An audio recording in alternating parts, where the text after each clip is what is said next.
a defesa do atleta pede que exista uma conversão de pena, ou seja, esse tempo que ainda falta, segundo o entendimento do STJD, pode ser pago de forma em dinheiro, ou numa multa. E aí o Manga teria ali a sua extinção de pena. Isso porque a Justiça Esportiva prevê que após o cumprimento de 50% da multa, o atleta tem direito a fazer esse pedido e converter esse tempo que ainda falta em uma multa financeira. Então, temos aí a chance de ter uma definição no caso Aleph Manga ainda essa semana. Mais precisamente, na próxima quarta-feira, depois de amanhã, dia 28 de agosto.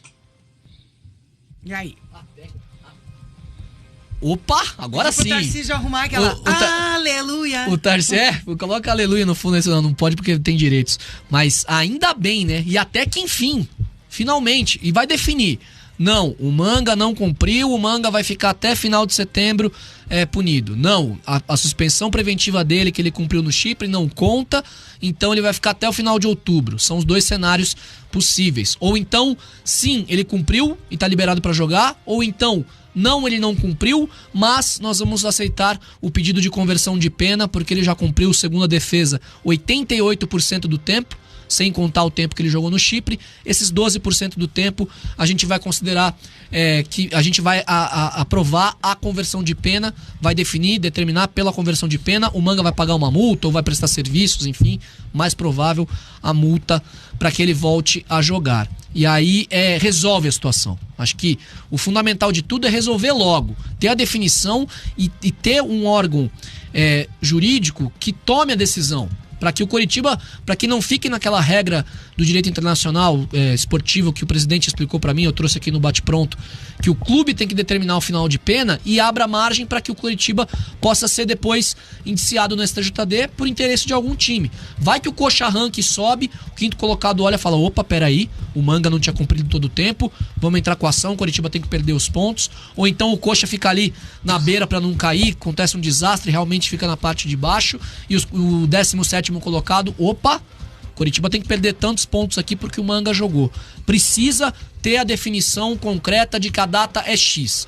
Mesmo que o Manga não seja liberado nesse julgamento de quarta-feira, 10 da manhã, o Coritiba e a defesa do atleta precisam ter a certeza de que o Manga estará liberado a partir de uma data específica, que há um entendimento da STJD e apesar de falar que não é consultivo o órgão, não interessa. Precisa ter uma tomada de decisão num caso que não tem precedente no futebol, porque a penalidade máxima foi um caso sem precedente e o Manga foi o único que foi jogar fora dos que tomaram 360 dias de punição. Então o STJD precisa definir. Não pode ficar com essa conversinha de que não é consultivo, eu não posso dizer qual é a data. Sim, precisa, para evitar problemas jurídicos futuros para o atleta e para o clube, para o Coritiba. Então, que bom que vai ter esse julgamento, espero que tenha definição, independente de qual ela seja. Vocês sabem do meu ponto, para mim o Manga e os outros não deveriam nunca mais jogar futebol profissionalmente, mas para uma questão de ter o que é certo, de você ter uma definição, é muito importante que o julgamento aconteça logo. Que bom que quarta-feira a gente vai ter provavelmente o capítulo final dessa história. Tava muito cansativo já. Eu tenho a impressão de que o Manga vai ser liberado já, né? Acho que ainda mais por toda essa demora, né? Até teve toda a insistência do próprio Jeffrey Schickini nessa questão, reunindo documentos que na teoria liberam ele, né?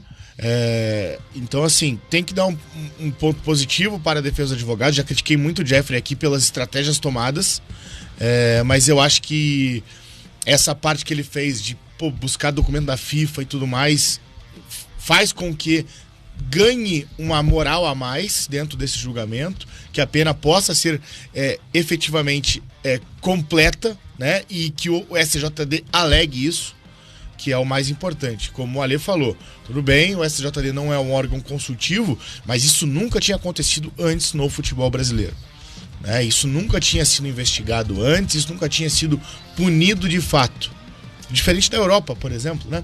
Que a gente tem algumas punições de jogadores, né? Recentes, inclusive, né? O Ivan Toney, por exemplo, né?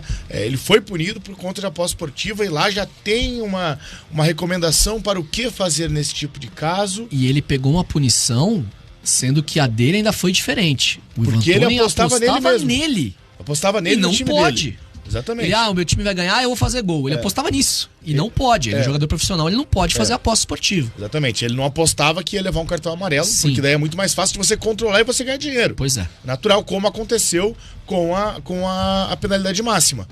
Né? Então existem essas situações todas, só que lá já tem a regulamentação para isso, né?